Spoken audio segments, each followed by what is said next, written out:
Aujourd'hui, je vais parler des indicateurs potentiels qu'on a pour sélectionner des porcs résistants au SDRP. Donc, on sait que les SDRP, c'est une maladie très importante pour les éleveurs du porc.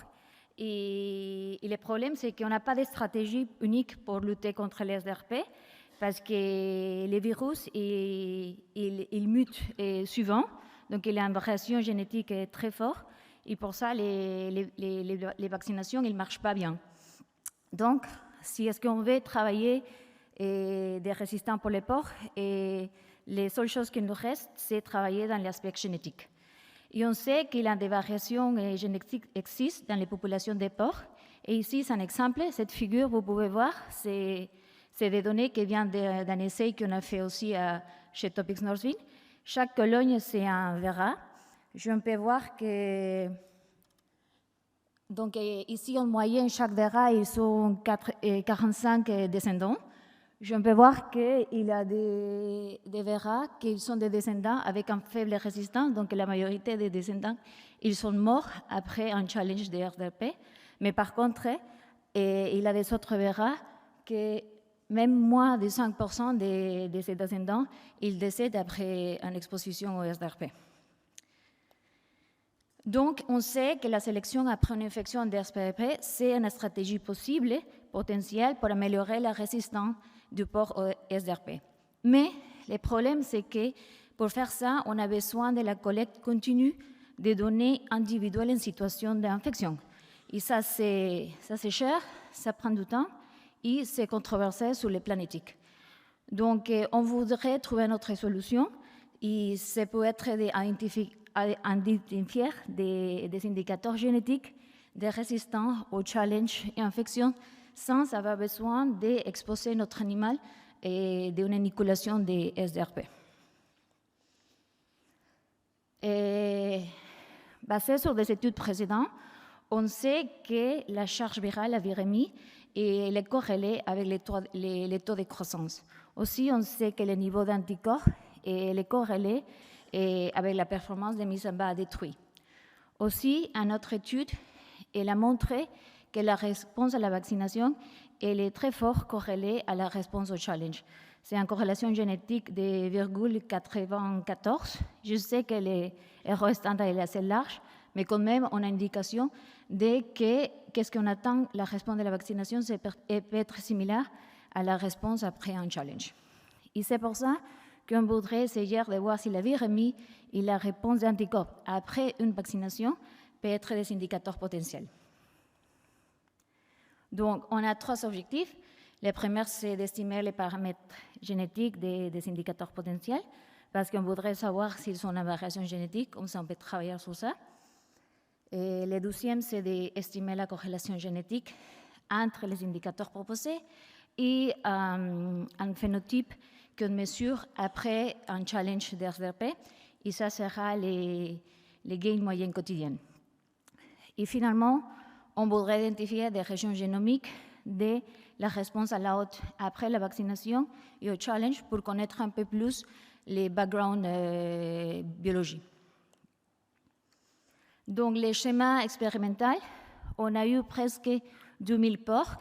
C'est des animaux, des croisements de 3 voies, et soit en utilisant un verra du roc ou une autre ligne synthétique.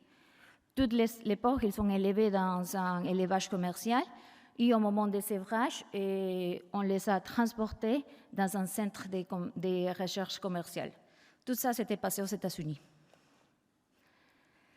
Donc, au moment qu'ils sont arrivés au centre de recherche expérimentale, et ça a commencé les essais, à ce moment, on a pesé les animaux. Une semaine après, on les a vaccinés contre les SDRP et aussi pris encore une fois les poids. 2 semaines après la vaccination, on a pesé encore une fois. Et 4 semaines après ça, on les a inoculés avec une souche de terrain de RDRP et pour voie intramusculaire. Et on a aussi pris les poids des animaux.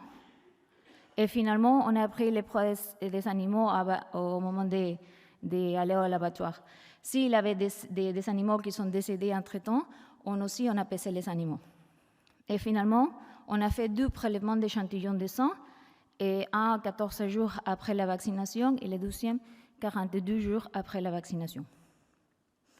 Donc les phénotypes qu'on a mesurés, c'est la virémie avec l'échantillon qu'on a pris 14 jours après la vaccination et la réponse en anticorps avec l'échantillon pris 42 jours après la vaccination.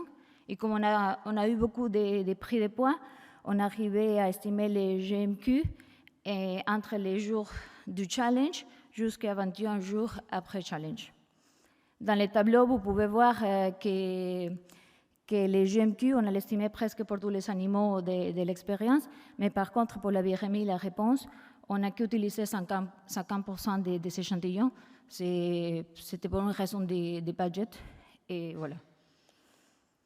Et finalement, tous les animaux, ils ont été génotypés avec un plus de 25 000 marqueurs SNP, et ils ont été amputés jusqu'à 50 000 marqueurs. Donc, des résultats, dans le tableau, on peut voir sur la diagonale, c'est les estimations de rédactabilité. On peut voir que pour la virémie, c'est 0,29, pour la réponse en anticorps, 0,63, et pour les GMQ, 0,20. Donc, les indicateurs potentiels qu'on a étudiés, ils sont vraiment une base génétique importante, donc c'est bien ça. Et le deuxième paramètre génétique qu'on était intéressé, c'est la corrélation entre les indicateurs et les GMQ. Et là, on peut voir que pour la virémie et les GMQ, c'était de moins 0,13, c'est-à-dire que les animaux qui sont en virémie, en charge virale plus haut, ils vont avoir un taux de croissance plus baissé. Et ça, c'est cohérent parce que c'est ça qu'on attend. Donc, s'ils ont plus de virus dans le corps, ils vont avoir un effet négatif dans la croissance. Par contre, pour les réponses en anticorps et les GMQ, on a une estimation de moins 0,07. Les standards errors, ils sont aussi assez larges, mais quand même, on a des indications. Et la corrélation là, c'est un peu difficile d'établir, parce qu'on peut dire que les animaux qui ont une réponse plus élevée des anticorps, c'est des animaux qui vont alloquer plus d'énergie dans le système immunitaire, et donc ils ne vont pas grandir assez vite, donc la relation, ça va être négative. Mais aussi, on peut dire qu'un animal il est fort et il a bon son système immune, et aussi, il ne va pas avoir un effet dans le taux de croissance, donc il peut atteindre une corrélation positive au zéro. Donc ça, c'est un peu plus difficile de qu'est-ce qu'on a d'expectatif. Et finalement, on a fait une étude d'association pangénomique, les GWAS. Donc les GWAS, on regarde tous les marqueurs qu'on a dans le génome des animaux. On a utilisé les 50 000 marqueurs qu'on a et on essaye de voir s'il y a une relation statistique significative entre un marqueur et un phénotype. Et ici, on a trouvé une région sur le chromosome 4 que s'était partagée avec la virémie et les GMQ. Et on sait que dans cette région se trouve les gènes, les GBP5, qui est un médiateur important de la réponse immunitaire. Et aussi, on a trouvé une deuxième région qui s'était partagée entre la réponse des anticorps et les GMQ. Et ça s'est trouvé sur le chromosome 7 et sur les Major Histocompatibility Complex, que c'est une région très large de 2,5 MB et que se connaît aussi comme le SLA. Et le SLA, il a trois classes, classe 1, classe 2 et classe 3. Et on a vu qu'il a une association pour la réponse d'anticorps avec la classe 2, près du gène du QBI, qui a un rôle central aussi dans le système immunitaire.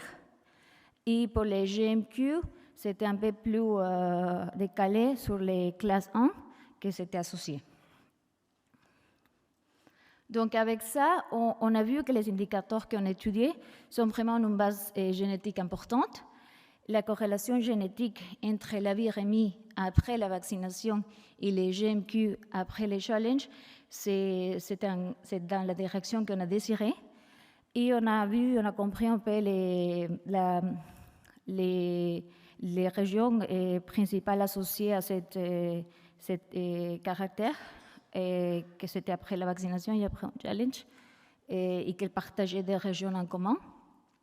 Donc, pour conclure, on peut dire que le niveau de viremie après vaccination peut être vraiment un indicateur potentiel pour améliorer la résistance des porcs contre les SDRP sans avoir besoin de mettre nos animaux au challenge des SDRP. Merci beaucoup.